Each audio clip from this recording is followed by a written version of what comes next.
Olá, uma vez mais, bem-vindos ao nosso curso Promotor de Saúde e Longevidade. Essa é a nossa videoaula número 6 e o nosso interativo número 3. Vocês lembram que no primeiro interativo nós falamos dos efeitos devastadores que tem o excesso de alimentos que ingerimos, comer em excesso. Número 2, falamos dos problemas relacionados aos alimentos refinados. E nessa aula de hoje nós queremos falar sobre os alimentos de origem animal. Quais são as razões pelas quais nós deveríamos reduzir drasticamente, ou melhor, eliminar os alimentos de origem animal? Existem várias razões, dezenas posso até mencionar, mas nós queremos destacar apenas três principais. A primeira razão está relacionado com o nosso ecossistema, com a ecologia, com o nosso meio ambiente. Por quê? Porque para produzir animais para o consumo humano provoca um impacto devastador sobre o nosso ecossistema. E eu gostaria aqui de destacar dois aspectos. O primeiro aspecto é a água.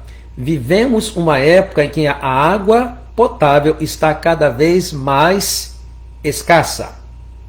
Então, quando se produz alimentos de origem animal para alimentar a população, para colocar em perspectiva, por exemplo, se gasta de 10 a 12 mil litros de água diário para prover alimento para um carnívoro.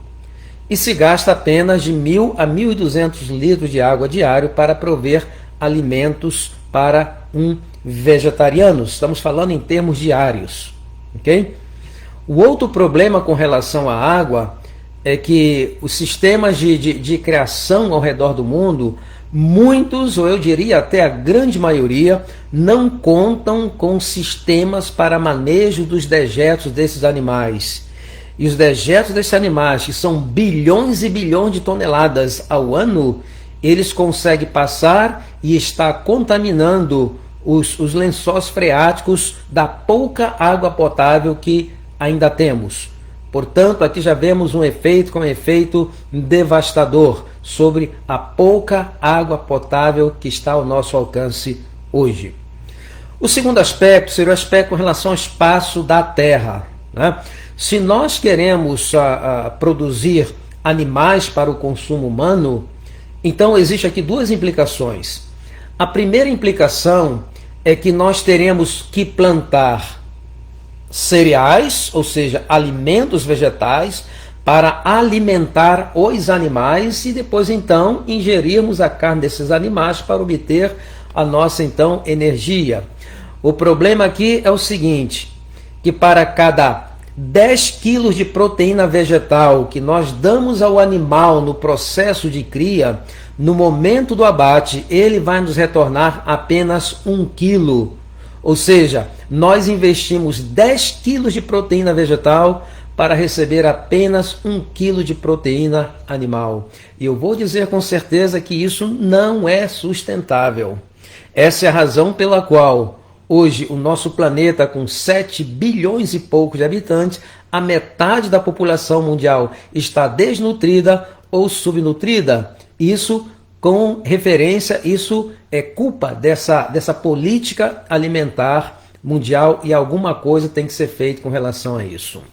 Nós temos terras aráveis suficientes para prover alimentos para até 4 ou 5 vezes mais a população que temos.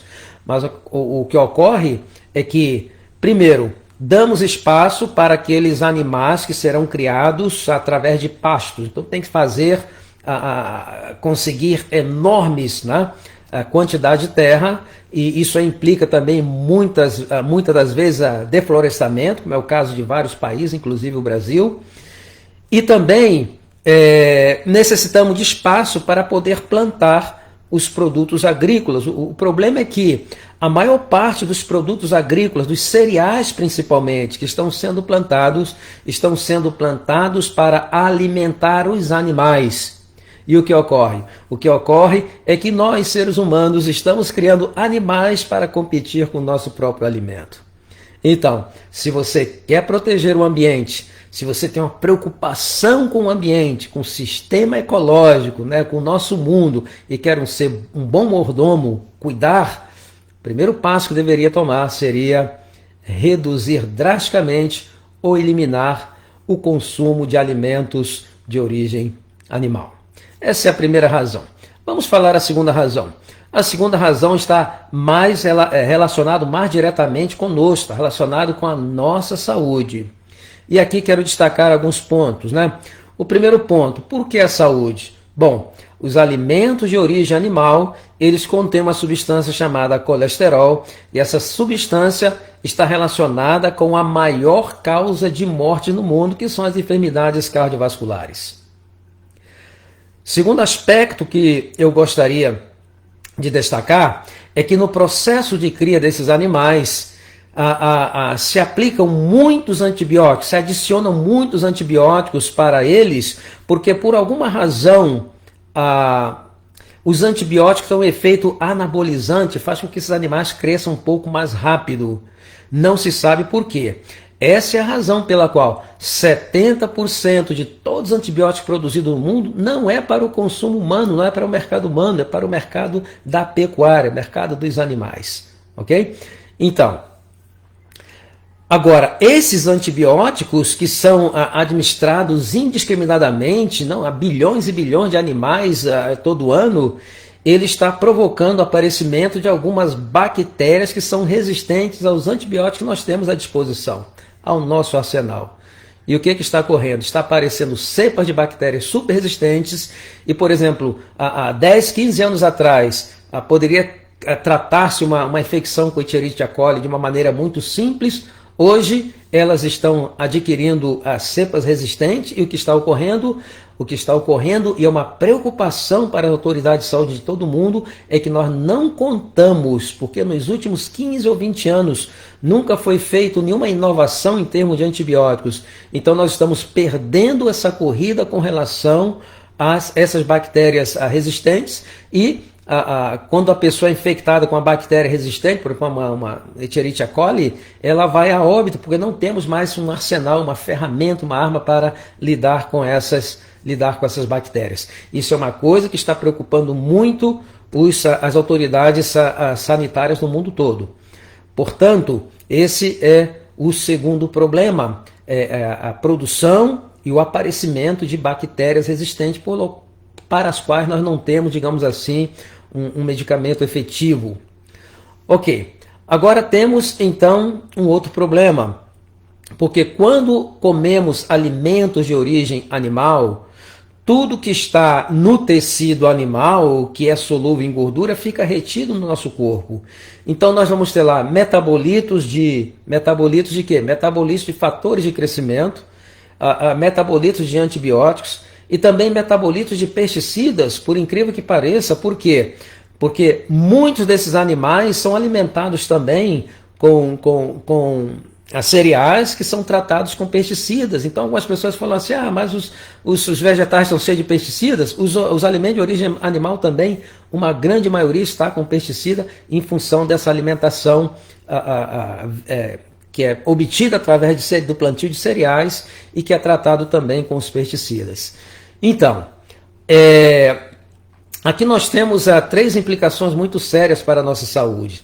Então, reduzir drasticamente, eliminar seria preferível. Os alimentos de origem animal seriam passos importantes para a prevenção e reversão de um montão de enfermidades. Bom, agora vamos à razão número 3. A razão número 3 está relacionada a razões éticas e humanas, né? Nós submetemos esses animais a uma verdadeira vida de tortura para comer carnes que nós não necessitamos se nós utilizássemos todos os recursos agrários que nós temos para produzir alimentos para que a humanidade pudesse ter uma alimentação baseada em plantas. Não haveria necessidade. E vocês provavelmente já viram na internet documentários e vídeos falando dessa questão do sofrimento, da tortura, né, dos animais, esses animais na realidade sofrem muito, a sua vida é uma vida marcada pelo sofrimento e pela crueldade. Eu estou falando crueldade não porque aqueles que produzem sejam cruéis, é porque faz parte do processo, tem que produzir em alta escala, ok? Para ser competitivo, e nesse aspecto de produzir em alta escala para ser competitivo, para cortar custos, então o bem-estar do animal é a última coisa que se vai pensar.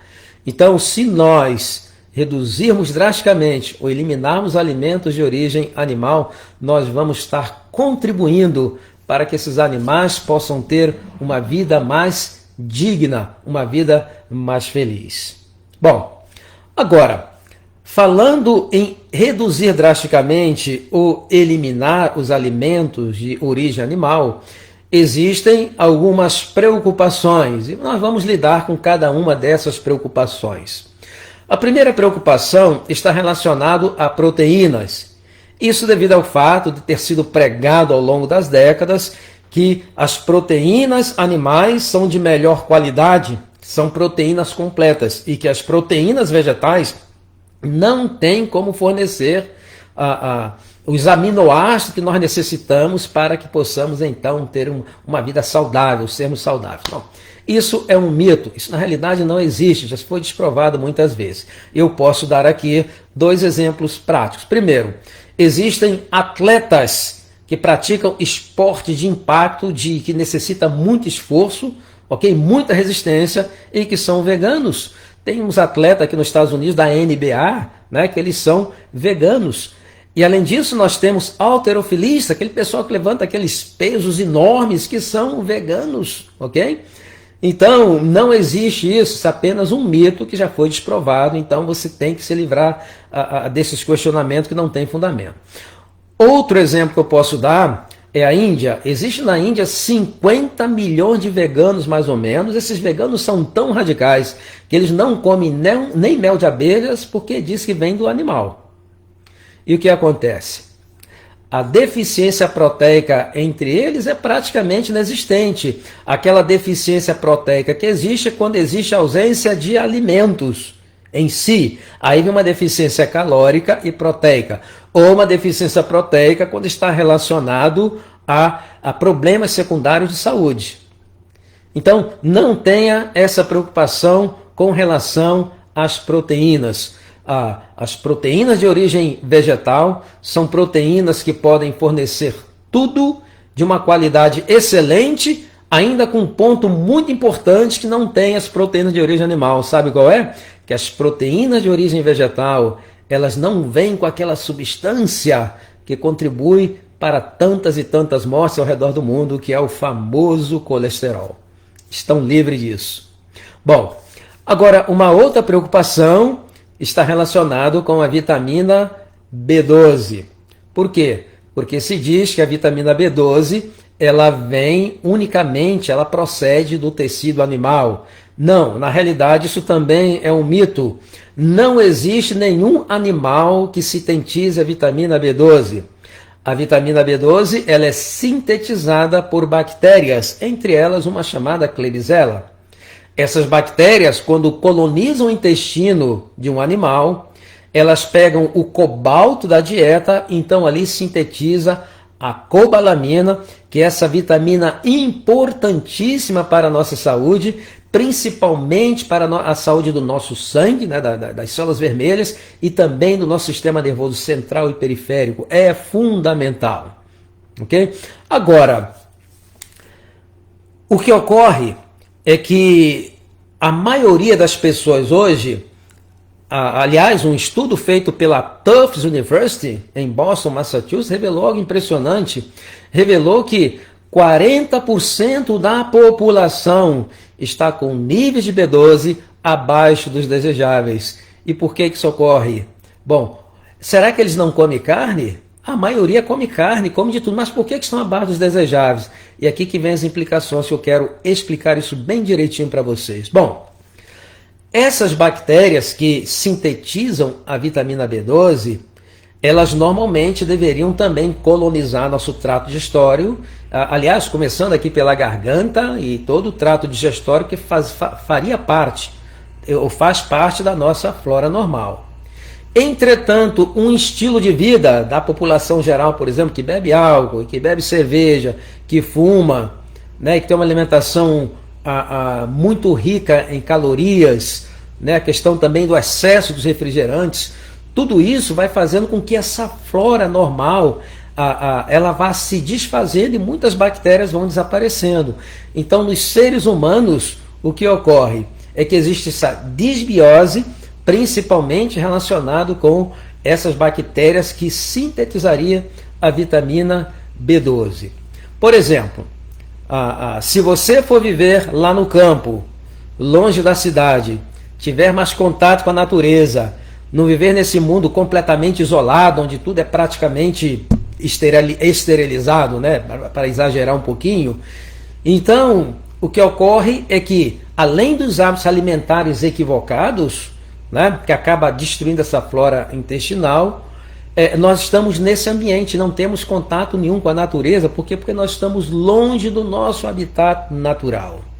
Agora, se você for morar lá no sítio e plantar a sua hortinha e plantar os seus alimentos e ter contato com a terra, eventualmente alguma bactéria vai bater na sua boca, ela é uma boa bactéria, ela vai te colonizar. A água que você toma de poço lá, aqui não é água tratada, ela também vai ter essa bactéria e vai te colonizar, e vai chegar um momento que você vai poder produzir a sua própria vitamina B12. Então,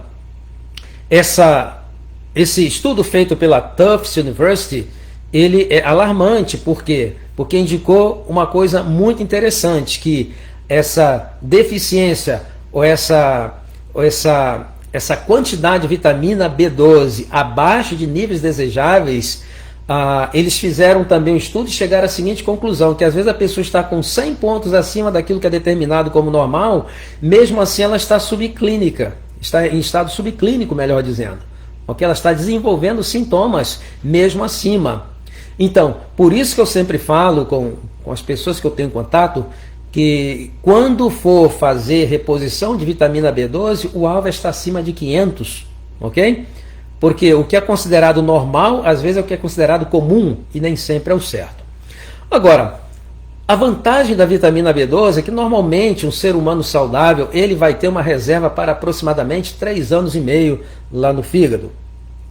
Agora, eu recomendo, se apresentar alguns sintomas, ou se não, fazer um check-up a cada ano, existem 2 vitaminas que deveriam ser parte obrigatória do check-up, né? Que seria a vitamina B12 e a vitamina D, que nós vamos falar daqui a pouco. Por quê? Porque tem pessoas que estão assintomáticas, mas estão com deficiências. E às vezes, quando começam a apresentar sintomas, a enfermidade então está bem avançada. Então, qual a maneira mais segura, se nós estamos vivendo fora do nosso habitat e não estamos tendo certeza se temos a vitamina B12, não estou falando para vegano, vegetariano não, estou falando para a população geral, ok? Que deveríamos fazer? Suplementar. Agora, a suplementação, a forma que eu recomendo, não é a cianocobalamina, é a metilcobalamina. E qual a diferença? A cianocobalamina, ela é sintética, é muito mais barato de produzir. Agora, a metilcobalamina, ela é natural, ela tem uma biodisponibilidade pronta para o nosso organismo. Por que eu falo em suplementos? E esses suplementos, eles têm que ser em forma de sublingual, que dissolva, né? Ou então em forma líquida. Por que eu insisto nisso? Eu insisto pela seguinte razão. A maioria das pessoas estão com problema no estômago. E é no estômago, através das células parietais, é que é sintetizado um hormônio chamado fator intrínseco. É esse hormônio que vai mediar a absorção da vitamina B12 lá no intestino, ou seja, você pode ter uma quantidade suficiente de B12 através da dieta, mas se você não tiver o fator intrínseco, não haverá absorção e você poderá então estar deficiente de vitamina B12. Então, utilizando a forma líquida, que é absorvida da forma sublingual, e não necessita desse hormônio, desse fator intrínseco, já é uma maneira de assegurar que você está recebendo mesmo aquilo que você está tomando. Agora, por quê? Bom, muitas pessoas estão com infecção de H. pylori, gastrite, pangastrite, úlceras, uma série de problemas no estômago, às vezes até a falta adequada de ácido clorídrico, que pode ser que esteja afetando de uma maneira indireta a produção desse fator intrínseco. Então, para não entrar nesse problema, já pode então consumir diretamente de forma líquida ou sublingual. Agora, dependendo da deficiência, o seu médico vai determinar, digamos assim, a quantidade, a frequência que você vai tomar, mas procure manter ela acima de 500, esse é o que eu recomendo, para evitar estar aí dentro de um quadro subclínico. Bom, agora vamos falar da vitamina D, e a vitamina D é outra coisa interessante.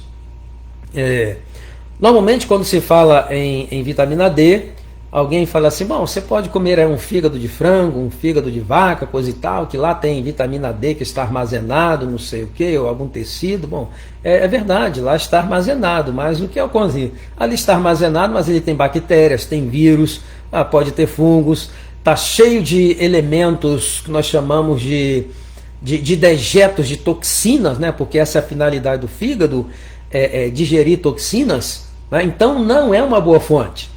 Então quero dar para vocês as melhores fontes. Bom, o ideal seria obter a vitamina D através da nossa exposição ao sol. Não significa que o sol traz a vitamina D, significa apenas que o sol incidindo sobre nossa pele desencadeia assim um mecanismo super complexo que vai terminar com a síntese da vitamina D. O problema que se enfrenta, por incrível que pareça, de maneira paradoxa, mesmo nos países chamados países tropicais como o Brasil, existe uma grande deficiência e existe uma grande insuficiência de vitamina D. Por quê? Bom, primeiro, as pessoas às vezes trabalham, elas saem de casa pela manhã, está escuro, trabalham no local confinado, e quando voltam para casa está escuro, então ela não tem uma oportunidade de pegar um pouquinho de sol, e nós recomendamos, não precisa ficar exposto ao sol horas, 15 minutos apenas com os braços ou com o rosto é mais do que suficiente. Então essa questão do trabalho atrapalha um pouco, ok? O outro problema, especificamente com as mulheres, é a questão das maquiagens. Normalmente a parte que está mais exposta ao sol, ao rosto, é aquela parte que está ali cheio de maquiagem, interferindo assim nesse estímulo do sol para sintetizar a vitamina D. Bom, esse é outro problema. E o terceiro problema está relacionado ao medo, ao pavor que o pessoal tem do sol em função dessa questão do câncer de pele, que nós trataremos em uma outra ocasião. Bom, não precisa ficar horas em contato com o sol. Apenas 15 minutos com uma parte do corpo, o rosto, os braços, diariamente, é mais do que suficiente. Portanto, vamos ter isso em mente. Agora, a vitamina D, como é uma vitamina importantíssima também para a nossa saúde, nós mencionamos que nós temos receptores para a vitamina D em vários tecidos do corpo, a maioria, inclusive o sistema nervoso central, e se tem receptor é porque o tecido precisa dela, né? Então, temos que estar seguro que estamos tendo vitamina D em quantidades adequadas. Então se recomenda também um exame médico periódico, talvez a cada ano, e repor com a forma D3, que é o colicalciferol, para poder estar seguro que sua vitamina D está dentro dos parâmetros normais e que você não esteja aí, principalmente com relação ao seu sistema imune. A vitamina D está diretamente relacionada com a imunidade. Então, se você está com vitamina D muito baixo, então você vai estar mais predisposto às infecções, né? As infecções transmitidas por vírus, por bactérias, seja ele qual que seja o agente. Ok? Bom, muito bem. Dê uma olhada nesse vídeo com carinho, faça as anotações. Os nossos alunos, agora vá lá no livro. O nosso tema da nossa videoaula número 7 será aditivo nos alimentos. Você vai encontrar o texto na página 78 a 79. E o texto complementar do interativo daqui será enviado para vocês. Então vocês peguem, estudem, ali vocês vão encontrar dicas de como fazer para deixar os alimentos de origem animal, quais são as melhores fontes das melhores proteínas, o que se pode fazer, você vai ter tudo ali, está tudo nas suas mãos. Nós elaboramos esse interativo, eu gosto sempre de enfatizar isso. Para quê? Para que você comece a viver aquilo que você vai ensinar. Se você viveu aquilo que você ensina, então você vai poder falar com muito mais autoridade e vai ser um excelente promotor de saúde e longevidade. Muito bom, foi um prazer estar com vocês uma vez mais. Então, até a próxima aula. Um abraço a todos e até lá.